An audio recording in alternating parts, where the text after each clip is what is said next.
பண்ருட்டில வடதமிழ்நாட்டில் பிறந்த வேல்முருகனுக்கு தாமனபேரில தண்ணி உறிஞ்சா என்ன எடுத்தா என்ன எனக்கு என்ன, அங்கில்லாத அரசியல் கட்சியா அங்கில்லாத இயக்கமா என்று வேல்முருகன் வீட்டில் முடங்கி கிடக்கவில்லை.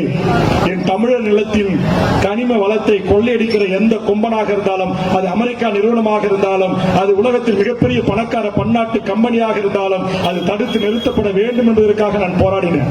என் மண்ணில் உருவாகி என் மண்ணிலே என் மக்களுக்கு பயன் தருகிற ஒரே நதி தாமிரபரணி என்கிற அந்த நதிதான். அந்த நதியின் நீர் உறிஞ்சுவதை தடுத்து நிறுத்திய ஒரு மாபெரும் அரசியல் கட்சி தமிழ்நாட்டில் ஒன்று இருக்கு அப்படின்னா அது வேல்முருகனுடைய தமிழக வாழ்வுரிமை கட்சி தான்.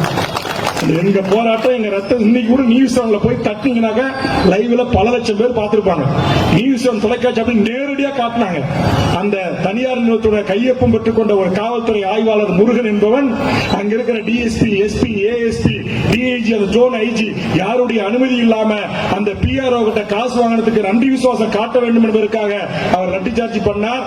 அதற்கு பிறகு நான் உளவுத்துறையிலே சொல்லி அவருக்கும் அந்த பிஆர்ஓக்கு நடந்த உரையாடலை எடுத்து அவர் காசு வாங்கியிருக்கிறாரு போனது எல்லா சிசிடிவி பதிவுகளை எடுத்து அந்த இன்ஸ்பெக்டரை மாற்றி காத்திருப்பு பட்டியலே வைத்திருந்தவனும் வேல்முருகன்.